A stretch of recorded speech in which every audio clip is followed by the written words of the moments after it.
नमस्कार दोस्तों, study with ज्ञान प्रकाश में आप सभी का बहुत बहुत स्वागत है। तो तारीख है आज की 5 मार्च और शुरू करते हैं 5 मार्च के करंट अफेयर। लेकिन उसके पहले एक सुपर फास्ट रिवीजन। तो वर्ल्ड वाइल्ड लाइफ डे यानी कि विश्व वन्यजीव दिवस ये अभी हाल ही में 3 मार्च को मनाया गया था। 2021 की थीम महत्वपूर्ण होगी आपकी परीक्षा के लिए। तो थीम रखी गई है वन और आजीविका, लोगों और ग्रह को बनाए रखना। ये है 2021 में वन्यजीव दिवस की थीम। हाल ही में रेल मंत्री पीयूष गोयल ने बताया है कि वर्ष 2023 तक भारत की संपूर्ण रेल का विद्युतीकरण हो जाएगा और 2030 तक पूरी जो भारतीय रेल है वो रिन्यूएबल एनर्जी यानी कि ग्रीन एनर्जी पर आधारित हो जाएगी। गुलमर्ग में खेलो इंडिया शीतकालीन राष्ट्रीय खेलों में कौन सा राज्य पदक तालिका में पहले स्थान पर है? तो ये राज्य है जम्मू कश्मीर। और भारत की संसद ने 2 टीवी चैनलों लोकसभा टीवी और राज्यसभा टीवी को मर्ज करके एक नया चैनल लॉन्च किया है जिसका नाम है संसद टीवी। और हाल ही में प्रधानमंत्री नरेंद्र मोदी ने कहा है कि भारत 2035 तक बंदरगाह परियोजनाओं में कुल $82 बिलियन का निवेश करने जा रहा है। सामाजिक न्याय और अधिकारिता मंत्रालय द्वारा शुरू किया जाने वाला सुगम्य भारत ऐप ये संबंधित है सुगम्यता और पहुंच में वृद्धि से। विश्व नागरिक सुरक्षा दिवस अभी हाल ही में 1 मार्च को मनाया गया जिसकी थीम है strong civil protection to preserve the national economy. तो ये थीम काफ़ी इंपॉर्टेंट है। इसी के साथ किस देश के प्रधानमंत्री को वैश्विक ऊर्जा और पर्यावरण नेतृत्व पुरस्कार दिया जाएगा? तो ये है अपना प्यारा भारत। और किस देश ने आर्कटिक जलवायु की निगरानी के लिए पहला आर्कटिक उपग्रह लॉन्च किया है? तो ये है रशिया, रूस।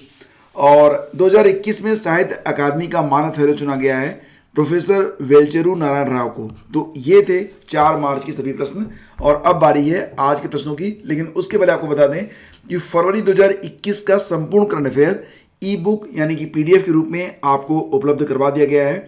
यह जो ई बुक है ये बहुत ही सरल भाषा में है। इसको अगर आप परचेज करते हैं तो अपने मोबाइल में आप इसे पढ़ पाएंगे और आपको ये बिल्कुल लगेगा कि आपने ही इस नोट को लिखा है। बहुत ही सरल तरीके से, कोई भी पॉइंट यहाँ पर छोड़ा नहीं गया है। सारी डिटेलिंग्स जो मैं आपको पढ़ाता हूँ सारी डिटेलिंग्स आपको मिल जाएंगी इस ई बुक में। तो आगे बढ़ते हैं और अब बारी है आज के प्रश्नों की। तो फ्रेंड्स, पहला क्वेश्चन यहाँ पर यह है कि संयुक्त राष्ट्र महासभा ने किस वर्ष को अंतर्राष्ट्रीय बाजरा वर्ष घोषित करने के भारत द्वारा प्रायोजित प्रस्ताव का सर्वसम्मति से अनुमोदन कर दिया है? सही जवाब इसका है 2023 को। तो 2023 जो होगा ये अंतर्राष्ट्रीय बाजरा वर्ष घोषित किया गया है संयुक्त राष्ट्र महासभा के द्वारा। तो संयुक्त राष्ट्र महासभा ने 2023 को अंतर्राष्ट्रीय बाजरा वर्ष घोषित करने के लिए भारत द्वारा प्रायोजित प्रस्ताव का सर्वसम्मति से अनुमोदन किया है। इस प्रस्ताव का उद्देश्य बाजरे के फायदों के बारे में जागरूकता को बढ़ाना है।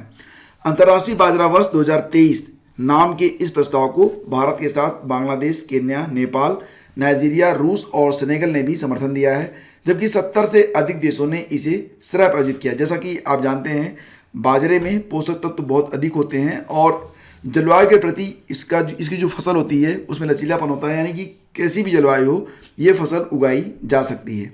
आगे बढ़ते हैं। अगला क्वेश्चन बहुत ही अच्छा है आपके लिए कि भारत सरकार के वैक्सीन मैत्री कार्यक्रम के तहत स्वदेश निर्मित कोविड टीके की खेप विश्व के कितने देशों में पहुंच गई है? तो सही जवाब है ये 5 देशों में पहुंची है। और ये 5 देश कौन कौन से हैं? तो ये हैं ग्वाटेमाला, केन्या, रवांडा, कांगो, लोकतांत्रिक गणराज्य और सेनेगल। तो भारत सरकार के वैक्सीन मैत्री कार्यक्रम के तहत स्वदेश निर्मित कोविड टीके की खेप विश्व के 5 देशों में पहुंचाई गई है। अगला क्वेश्चन ये होगा जो कि बहुत इंपॉर्टेंट है। क्वेश्चन होगा कि हाल ही में खबरों में रही मंजम्मा जोगती ये किस राज्य से संबंधित है? सही जवाब होगा ऑप्शन बी, कर्नाटक। तो आपको याद दिला दें कि मंजम्मा जोगती को इस वर्ष पद्मश्री से भी सम्मानित किया गया है। वह कर्नाटक जनपद अकादमी की पहली किन्नर महिला अध्यक्षा थी। मंजम्मा जोगती कुछ वर्षों से जोगती नृत्य, जनपद गीत और अन्य विधाओं के लिए काम कर रही हैं। जोगती नृत्य, जनपद गीत कर्नाटक, महाराष्ट्र और आंध्र प्रदेश के ग्रामीण इलाकों में काफ़ी प्रचलित है। उन्हें 2006 में कर्नाटक जनपद पुरस्कार से भी सम्मानित किया गया था। 2010 में कर्नाटक सरकार ने उन्हें वार्षिक कन्नड़ राज्योत्सव पुरस्कार से भी नवाजा था। तो ये क्वेश्चन बहुत इंपॉर्टेंट है। क्यों इंपॉर्टेंट है? क्योंकि जैसा कि आप जानते हैं कि 8 मार्च आने वाला है और 8 मार्च को क्या होता है? 8 मार्च को होता है अंतर्राष्ट्रीय महिला दिवस। और इस दिवस के अवसर पर ऑल इंडिया रेडियो ने भारत की जितनी भी महत्वपूर्ण महिलाएं हैं उन पर एक कार्यक्रम शुरू किया है और इसी कार्यक्रम के अंतर्गत मंजम्मा जोगती को भी लाया गया था। तो ये बहुत ही इंपॉर्टेंट क्वेश्चन यहाँ पर आपके लिए बन रहा है। भारतीय वायुसेना प्रमुख air chief marshal RKS Bhadauria किस देश के वायुसेना के 70वें स्थापना दिवस पर आयोजित एयर शो समारोह में भाग लेंगे? सही जवाब है ऑप्शन बी, श्रीलंका।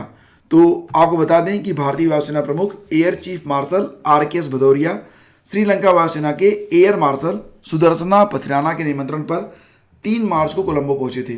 श्रीलंका की वायुसेना ने 2 मार्च को अपना 70वां स्थापना दिवस मनाया था और श्री भदौरिया श्रीलंका वायुसेना द्वारा कोलंबो में आयोजित एयर शो समारोह में भाग लेंगे और इस समारोह में दोनों देशों की वायुसेना के जवान हवाई करतब का प्रदर्शन भी करेंगे। भारतीय वायुसेना की जो टुकड़ी है वो भी कोलंबो पहुंच गई है।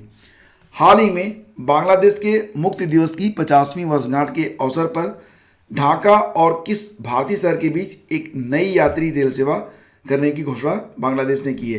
तो अभी तक कितनी भारत और बांग्लादेश के बीच में कितनी ट्रेन कल चलती हैं ये आप बताइए। आगे मैं आपको जवाब दे रहा हूँ कि भारत और बांग्लादेश के बीच में कितनी रेल वर्तमान में चल रही हैं। ये जो रेल होगी इसके बारे में मैं यही कह सकता हूँ कि ये जो रेल होगी ये चलेगी कहाँ से? ढाका से लेकर न्यू जलपाईगुड़ी तक। तो ऑप्शन बी इसका बिल्कुल यहाँ पर करेक्ट है। और अब मैं आपको बता दूँ कि भारत और बांग्लादेश के बीच में वर्तमान में 2 पैसेंजर गाड़ियाँ चलती हैं। एक का नाम है मैत्री एक्सप्रेस जो कि ढाका से चलती है कोलकाता के बीच, जबकि बंधन एक्सप्रेस ये कोलकाता को और खुलना को जोड़ती है। और इसी के साथ आपको यह बता दें कि 26 मार्च से ढाका और न्यू जलपाईगुड़ी के बीच एक नई यात्री रेल सेवा शुरू होगी। बांग्लादेश रेल मंत्रालय की एक आधिकारिक विज्ञप्ति के अनुसार ढाका और न्यू जलपाईगुड़ी के बीच सीधी रेल चिल्हाटी हल्दीबाड़ी सीमा पार रेल मार्ग से चलेगी। हालांकि रेल का समय, किराया, आव्रजन और रेलगाड़ी का नाम दोनों देशों के अधिकारियों के बाद ये तय किया जाएगा। तो अभी ये सारी चीज़ें जो है वो डिसाइड नहीं हुई हैं। आगे बढ़ते हैं, चलते हैं अगले क्वेश्चन पर। हाल ही में भारत द्वारा मैरीटाइम इंडिया समिट 2021 के दौरान चाबहार दिवस मनाया गया था। आपको बताना है कि चाबहार दिवस कब मनाया गया। तो फ्रेंड्स ये जो चाबहार दिवस है ये मनाया गया था 4 मार्च को। तो ऑप्शन बी यहाँ पर बिल्कुल करेक्ट है। विदेश मंत्री एस जयशंकर ने 4 मार्च को मैरीटाइम इंडिया समिट 2021 को वीडियो कॉन्फ्रेंसिंग के जरिए संबोधित किया था। अब यहाँ पर ये याद रखना कि 2 मार्च से 4 मार्च तक वर्चुअल माध्यम पर पोत परिवहन और जल मार्ग मंत्रालय की ओर से मैरीटाइम इंडिया समिट का आयोजन किया गया। तो मैरीटाइम इंडिया समिट का जो आयोजन किया गया वो किस मंत्रालय की ओर से किया गया? अगर ये क्वेश्चन आएगा तो जवाब बनेगा पोत परिवहन और जल मार्ग मंत्रालय।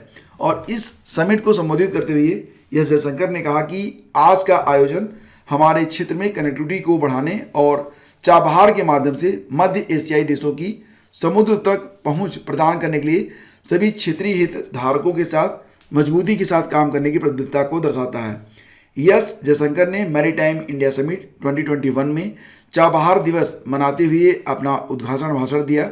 उन्होंने कहा कि चाबहार पोर्ट न केवल क्षेत्र के लिए कमर्शियल ट्रांजिट हब के रूप में उभरा है बल्कि मानवीय सहयोग के वितरण की सुविधा भी है। कोरोना महामारी के दौरान पोर्ट अफगानिस्तान के जो लोग थे उनमें शांति, स्थिरता और समृद्धि के लिए इस पोर्ट के माध्यम से भारत ने अपना सहयोग दिया था। और यहाँ पर ये सबसे काबिल तारीफ बात है कि सितंबर 2020 में अफगानिस्तान को मानवीय खाद्य सहायता के रूप में 75,000 मीट्रिक टन गेहूं भिजवाने के लिए भारत ने इसका प्रयोग किया था। भारत ने ईरान की सबसे खराब स्थिति से लड़ने में मदद की थी। इसके तहत चाबहार पोर्ट के जरिए जून 2020 में 25 मीट्रिक टन मैलाथियान की आपूर्ति की गई थी। तो ये काफ़ी इंपॉर्टेंट है, याद रखिएगा। चाबहार दिवस ये मनाया गया था कब? 4 मार्च को। हाल ही में केंद्रीय आवास और शहरी मामलों के मंत्रालय ने ease of living index ranking 2020 जारी किया है। अब यहीं से एक क्वेश्चन हो सकता है कि एग्जाम में आपसे पूछ लिया जाए कि ease of living index ranking 2020 कौन सा मंत्रालय जारी करता है? तो ये जारी किया जाता है केंद्रीय आवास और शहरी मामलों के मंत्रालय के द्वारा। तो ये पॉइंट आपको याद रखना है बिल्कुल।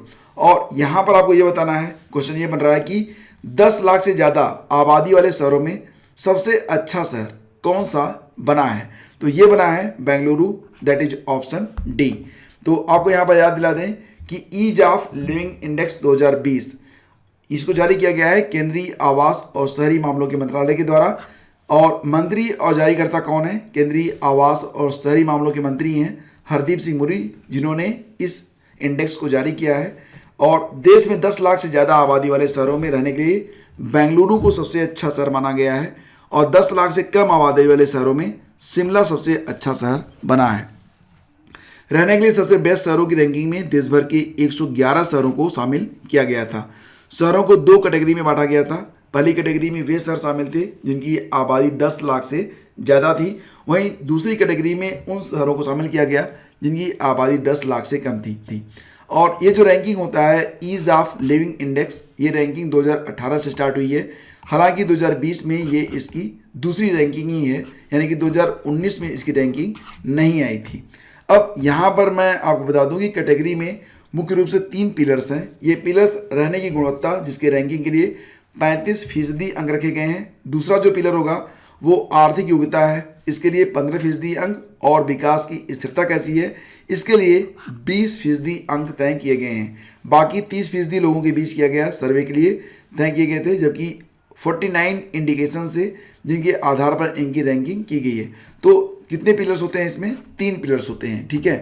तो 10 लाख से ज़्यादा आबादी वाले शहरों की जो रैंकिंग लिस्ट है वो आप यहाँ पर देख सकते हैं। बेंगलुरु, पुणे, अहमदाबाद, चेन्नई, सूरत, नवी मुंबई, कोयम्बटूर, बड़ोदरा, इंदौर और ग्रेटर मुंबई। तो इसमें दिल्ली नहीं है, दिल्ली आ रही है 13वें स्थान पर। और 10 लाख से कम आबादी वाले शहरों की रैंकिंग में आप देख सकते हैं शिमला, भुवनेश्वर, सिलवासा, काकीनाडा, सेलम, वेल्लोर, गांधीनगर, गुरुग्राम, दावणगेरे और तिरुचिरापल्ली शामिल है। तो कुल मिला के 10-10 शहरों की ये लिस्ट है जो कि काफ़ी इंपॉर्टेंट है। क्यूएस वर्ल्ड यूनिवर्सिटी रैंकिंग जारी कर दी गई है, जिसके अंतर्गत क्यूएस वर्ल्ड सब्जेक्ट रैंकिंग 2021 में भारत के कितने शिक्षण संस्थान क्यूएस वर्ल्ड सब्जेक्ट रैंकिंग में टॉप 100 में शामिल किए गए हैं। तो भारत के कितने शिक्षण संस्थान क्यूएस वर्ल्ड सब्जेक्ट रैंकिंग में टॉप 100 में हैं? तो इनकी संख्या 1 दर्जन है, दैट इज 12। तो आपको बता दें कि क्यूएस वर्ल्ड सब्जेक्ट रैंकिंग 2021 में सब्जेक्ट के अनुसार 12 भारतीय संस्थानों ने टॉप 100 में अपनी जगह बनाई है। वहीं 3 भारतीय प्रौद्योगिकी संस्थान यानी कि आईआईटीज को इस बार टॉप 50 में शामिल किया गया है। क्यूएस द्वारा जारी आंकड़ों के अनुसार आईआईटी मद्रास अपने पेट्रोलियम इंजीनियरिंग प्रोग्राम के लिए 30वें रैंक पर है। आईआईटी बॉम्बे और आईआईटी खड़गपुर ने मिनरल और माइनिंग इंजीनियरिंग के लिए विषय रैंकिंग में क्रमशः आईआईटी बॉम्बे ने 41वां और आईआईटी खड़गपुर ने 44वां स्थान हासिल किया है। तो ये काफ़ी गर्व की बात है कि भारत की जो रैंकिंग है वो लगातार इम्प्रूव हो रही है। अब बारी है क्विज नंबर 4 की। तो क्विज नंबर 4 में मैंने आपसे ये पूछा था कि निम्नलिखित में से किस बायोम में पेड़ नहीं है। हालांकि ये प्रश्न जो था बहुत आसान नहीं था, निश्चित रूप से इसके लिए बहुत सारे लोगों ने गूगल किया होगा, लेकिन फिर भी कुछ लोग इतनी शानदार आंसर राइटिंग कर रहे हैं कि मैं तो ये कहता हूँ कि अगर जैसे कि डॉक्टर प्रतिभा जी हैं, इसके अलावा रंजना तिवारी हैं, सूरज प्रजापति जी हैं, तो ऐसे लोग जो बहुत ही शानदार आंसर राइटिंग कर रहे हैं, तो इनके आंसर को मैं तो यही कहूँगा कि आप सभी लोग पढ़ा करें। इससे आपका जो स्टैटिक है वो भी काफ़ी अच्छा तैयार होगा और बाकी के लोग भी अपना सहयोग दें एक दूसरे के साथ और सहयोग करिए एक दूसरे का, अच्छी आंसर राइटिंग करें, एक दूसरे का नॉलेज इंप्रूव करें। और जब आप लिखते हैं तो वो चीज़ें आपके दिमाग में ड्रिल हो जाती हैं। उसके बाद क्या होता है कि वो चीज़ें आप एग्ज़ाम में बिल्कुल भी भूलते नहीं हैं। तो कोशिश करिए सभी लोग कि बहुत अच्छी आंसर राइटिंग आप कर सकें, ताकि अगर आप पीसीएस की मुख्य परीक्षा जैसी परीक्षा में शामिल हो रहे हैं तो वहाँ पर भी आप पूरे कॉन्फिडेंस के साथ आंसर राइटिंग करके एक शानदार करियर आप बना सकें। फिलहाल इसका जवाब था ऑप्शन बी। और आगे बढ़ते हैं और अब बारी है क्विज नंबर 5 की। तो भारतीय संविधान के किस अनुच्छेद के तहत लोकसभा में अनुसूचित जातियों और जनजातियों के लिए आरक्षण दिया गया है? तो ये हैं आपके विकल्प और हमें इसका उत्तर चाहिए बिल्कुल इसी फॉर्मेट में, यानी कि विस्तार से लिखिएगा। मैं बार बार कहता हूँ कि विस्तार से लिखना जो लोग नहीं स्टार्ट किए हैं वो लोग भी स्टार्ट करें। एक ज़बरदस्त इम्प्रूवमेंट आपकी राइटिंग स्किल में आएगा, आपके सोचने और समझने में आएगा। उसको आप खुद ही फील करोगे कि एग्ज़ाम से पहले आपकी जो स्किल है वो कितनी अधिक इम्प्रूव हो गई है। तो हम मिलेंगे आपसे अगले वीडियो में। वीडियो को अगर आप सपोर्ट करते हैं, अगर आप इसे लाइक करते हैं तो बहुत ही अच्छा रहेगा। इसे लाइक और शेयर दोनों कर देंगे तो बहुत अच्छी बात होगी। ओके, मिलते हैं अगले वीडियो में। आगे दीजिए, नमस्कार, जय हिंद।